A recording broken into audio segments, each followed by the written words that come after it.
পুরুষোত্তম মাস শেষ, একাদশী। আজকে কি একাদশী? পরম কথার মানে, পরম কথার মানে পরম পরম মঙ্গল কখন বলি আমরা? তাহলে এই একাদশীতে এই পরমা একাদশী। মহারাজ যুধিষ্ঠির বললেন, আচ্ছা এই একাদশীর পরে আমরা কয়দিন পাচ্ছি পুরুষোত্তম মাস? 3 দিন। কত তারিখে শেষ হচ্ছে? কালকে বাদ দিয়ে 3 দিন। কালকে বাদ দিয়ে 3 দিন। আজকে কত তারিখ? 11 তারিখ। কত তারিখে শেষ হচ্ছে? কত তারিখে শেষ হচ্ছে? 15 তারিখে। হ্যাঁ, এটাই তো বলছি, দেখি কজনের মনে আছে। আজকে 11 তারিখ, 12, 13, 14, 4 দিন। 4 দিন নেই, 15 তারিখ তো গিয়ে শেষ হয়ে যাচ্ছে। 3 দিন পাচ্ছ। তাহলে পুরুষোত্তম মাসকে জয়, পুরুষোত্তম ভগবান শ্রীকৃষ্ণচন্দ্রকে জয়। জয় ওই মন মাস নয়, পুরুষোত্তম মাসকে জয়। পুরুষোত্তম মাসের সেই পরমা একাদশী কি জয়। মহারাজ যুধিষ্ঠির বললেন, হে কৃষ্ণ, সবাই শুনবে কিন্তু পরমা একাদশী। মহারাজ আমি দেখে দেখে বলছি, একদম যেভাবে আছে ডিটু পয়েন্ট বলছি। পরমা একাদশী। মহারাজ যুধিষ্ঠির বললেন, হে কৃষ্ণ, পুরুষোত্তম মাসের কৃষ্ণপক্ষীয় একাদশীর নাম কি এবং এর বিধি বা কি, দয়া করে আমাকে বলুন। শ্রীকৃষ্ণ বললেন, হে যুধিষ্ঠির, সুখ ভোগ মুক্তি আনন্দ প্রদানকারী পবিত্র এবং পাপ বিনাশিনী এই একাদশীর নাম পরমা। সবই পাচ্ছ এর মধ্যে, সুখ ভোগ পাপ ক্ষয় এবং আনন্দ, সবকিছু ইহকাল পরকালে সব পাচ্ছি। এটা হলো পরমা। পূর্বে বর্ণিত একাদশীর বিধি অনুসারে এই ব্রত পালন করা কর্তব্য। এখন এই ব্রত বিষয়ে এক মনোহর কাহিনী তোমাকে বলবো। কাম্পিল্য নগরে মুনি ঋষিদের কাছে আমি তা শুনেছিলাম। কাম্পিল্য নগরে সুমেধা নামে এক ব্রাহ্মণ বাস করতেন। তার স্ত্রীর নাম ছিল পবিত্রা। তিনি অত্যন্ত পতিব্রতা ছিলেন, কিন্তু পূর্ব কর্মফলে এই ব্রাহ্মণ ধনহীন হয়ে পড়েন। ভিক্ষা চেয়েও তার কিছুই জুটত না, কিন্তু তার নিজ স্ত্রী নিজ পতির সেবা নিষ্ঠা সহকারে করতেন। কোনো কর্মফলে এত দরিদ্র হয়ে গেছিল যে ভিক্ষা চাইলেও তার ভিক্ষা জুটত না। কিন্তু এই পত্নী তার পতির সেবা নিষ্ঠা সহকারে করতেন।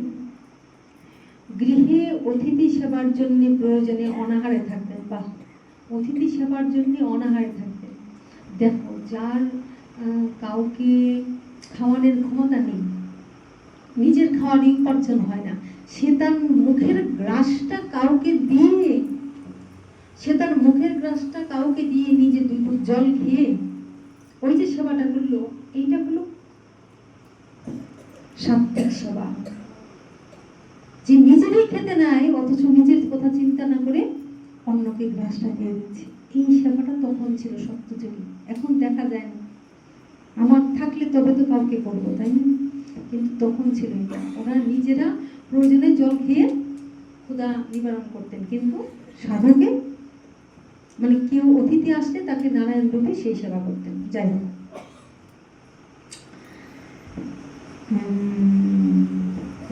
অতিথি সেবার জন্য প্রয়োজনে অনাহারে থাকতেন। স্বামীকে কখনো বলতেন না যে গৃহে অন্ন নেই। পত্নীর শারীরিক দুরবস্থার কথা চিন্তা করে ব্রাহ্মণ নিজের ভাগ্যকে দোষারোপ করতেন। এবার এইভাবে যে নিজের খাওয়া হতো না, শরীর শুকিয়ে যেত, এটা ব্রাহ্মণ তো জানতেন না যে ঘরে খাবার নেই, এটা বলতেন না। তাই ব্রাহ্মণ মনে মনে নিজেরা দোষারোপ করতেন যে আমি এত দরিদ্র, আমার স্ত্রীকে আমি সেবা যত্ন করতে পারি না, খাবার দিতে পারি না, নিজেকে দোষারোপ করতেন। একদিন পত্নী প্রিয়ঙ্গদাকে বললেন, হে কান্তে, আমি ধনবান মানুষের কাছেও ভিক্ষা চেয়ে পাই না। যারা ধনবান তারাও আমাকে ভিক্ষা দেয় না। ব্রাহ্মণ বলছেন, বলো এখন আমি কি করব? ধন সংগ্রহের জন্য আমি অন্য কোথাও যেতে চাই, তুমি আমাকে অনুমতি দাও। মানে স্ত্রীর অনুমতি ছাড়াও তো স্বামী যেতে পারছে না, দাও। ব্রাহ্মণ পত্নী তখন তাকে বললেন, হে বিদ্বান, এই জগতে মানুষ তার পূর্ব সঞ্চিত ফল ভোগ করে। পূর্বজন্মের কোনো ফল না থাকলে স্বর্ণ পর্বতে গেলেও কিছু পাওয়া যাবে না। হে স্বামী, পূর্বজন্মে আমি অথবা আপনি কেহই ধন সম্পদ ইত্যাদি কোনো কিছুই সৎপাত্রে দান করিনি, মনে চিন্তা করছে আর কি, যে মনে করিনি।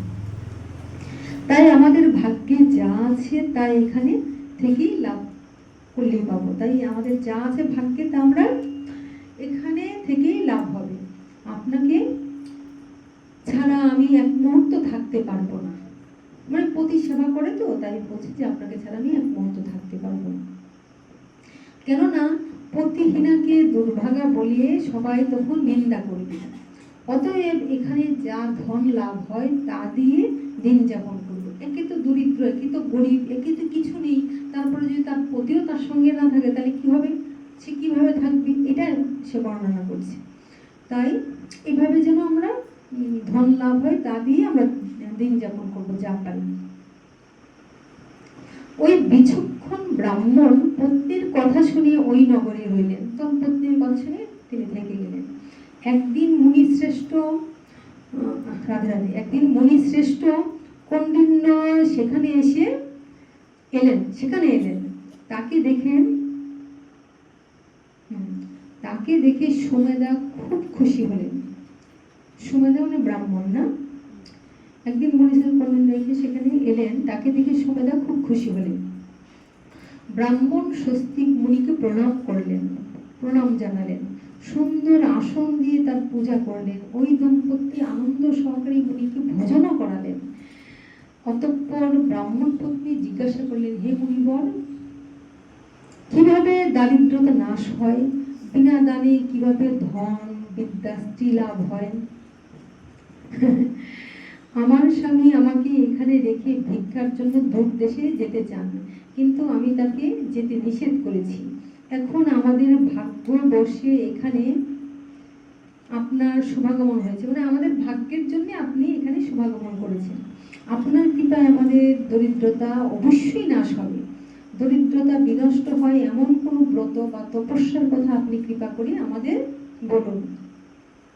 এই কথা শুনে মুনিবর বললেন, হে সাধ্বী, পুরুষোত্তম মাসে কৃষ্ণপক্ষের পরমা নামে সর্বশ্রেষ্ঠ এক একাদশী আছে।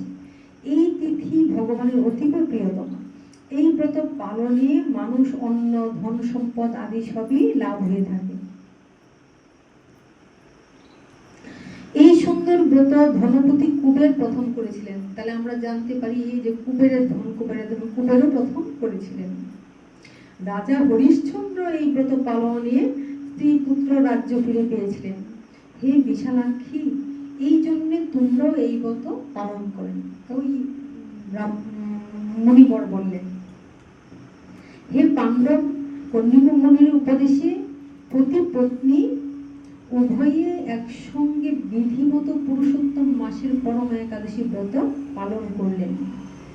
ব্রত সমাপনের পর রাজভবন থেকে এক রাজকুমার তাদের কাছে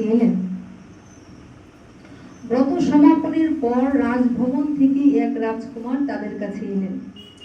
ব্রহ্মার প্রেরণায় তিনি বহু ধন সম্পদ, নতুন গৃহ ও গাভী এই দম্পতিকে দান করলেন। এই দানের ফলে মৃত্যুর পর সেই রাজা বিষ্ণু লোক প্রাপ্ত হয়েছিলেন। এইভাবে পরমা ব্রতের প্রভাবে ব্রাহ্মণ দম্পতির সকল দুঃখের অবসান হল। যে মানুষ এই একাদশী ব্রত পালন না করেন তিনি 84 লক্ষ জমিতে পরিভ্রমণ করেও কখনো সুখী হয় না। এবার যারা নিরামিষ আহার হরিনাম করছো, তাদের এক হিসেবে একাদশী করছো, তাদের ব্রত হয়েই যাচ্ছে।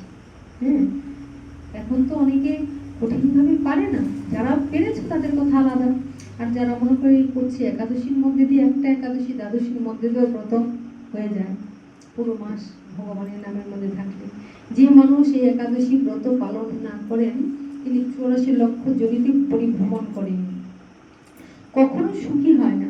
বহু পুণ্য কর্মের ফলে দুর্লভ মানব জন্ম লাভ হয়। তাই বহু পুণ্য কর্মের ফলে বহু পুণ্য হলে মনুষ্য জীবন লাভ হয়। তাই বলা হয় মনুষ্য জীবনকে দুর্লভ মনুষ্য জন্ম। তাই মানব জীবনে এই একাদশী ব্রত পালন করা অবশ্য কর্তব্য। এই মাহাত্ম্য শুনি মহারাজ যুধিষ্ঠির তার আত্মীয় বর্গের সঙ্গে ব্রত পালন করেছিলেন। যেহেতু উনিও করেছিলেন, তাই সাধারণ মানুষের কি কথা, সমস্ত জীবের এই ব্রত পালন করা উচিত। এবং কখন থেকে করা উচিত?